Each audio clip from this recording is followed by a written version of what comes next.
Hi friends, it's Miss Noreen. Today's First Chapter Friday is Stuart Little by E.B. White, and it is a HarperCollins book. Chapter 1, In the Drain.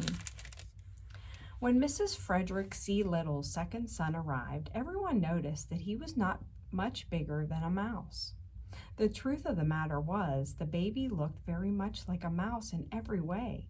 He was only about 2 inches high, and he had a mouse's sharp nose, a mouse's tail, a mouse's whiskers, and the pleasant, shy manner of a mouse. Before he was many days old, he was not only looking like a mouse, but acting like one too, wearing a gray hat and carrying a small cane.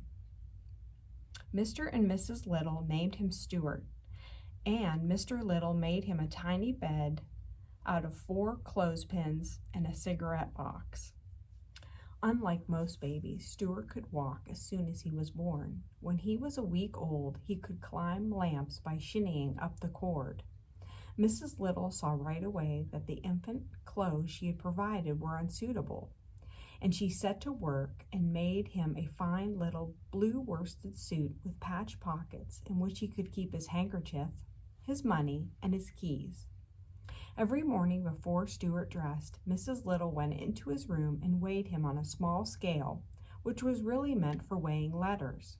At birth, Stuart could have been sent by first-class mail for 3 cents, but his parents preferred to keep him rather than to send him away. And when, at the age of a month, he had only gained 1/3 of an ounce, his mother was so worried she sent for the doctor. The doctor was delighted with Stuart and said that it was very unusual for an American family to have a mouse. He took Stuart's temperature and found that it was 98.6, which is normal for a mouse. He also examined Stuart's chest and heart and looked into his ear solemnly with a flashlight. Not every doctor can look into a mouse's ear without laughing. Everything seemed to be all right, and Mrs. Little was pleased to get such a good report. "Feed him up," said the doctor cheerfully as he left. The home of the Little family was a pleasant place near the park in New York City. In the mornings, the sun streamed in through the east windows, and all the Littles were up early as a general rule. Stuart was a great help to his parents and to his older brother George because of his small size and because he could do things that a mouse can do, and was agreeable about doing them. One day when Mrs. Little was washing out the bathtub after Mr. Little had taken a bath, she lost a ring off her finger and was horrified to discover it had fallen down the drain. "What had I better do?" she cried, trying to keep the tears back. "If I were you," said George, "I should bend a hairpin into the shape of a fish hook and tie it onto a piece of string and try to fish the ring out with it." So Mrs. Little found a piece of string and a hairpin, and for half an hour she fished for the ring, but it was dark down the drain, and the hook always seemed to catch on something before it could get down to where the ring was. "What luck?" inquired Mr. Little, coming into the bathroom. "No luck at all," said Mrs. Little. "The ring is so far down, I can't fish it up."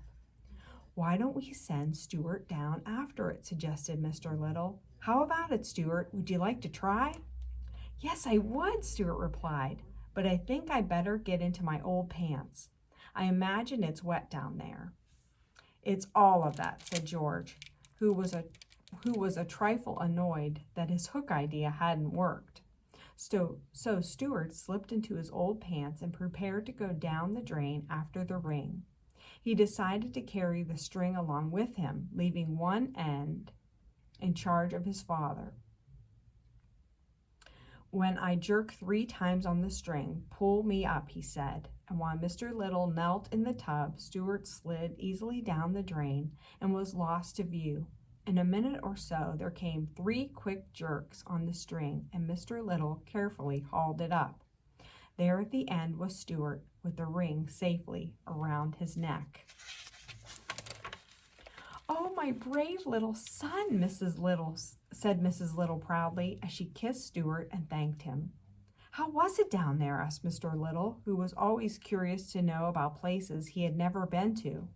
"It was all right," said Stuart, but the truth was the drain had made him very slimy, and it was necessary for him to take a bath and sprinkle himself with a bit of his mother's violet water before he felt himself again.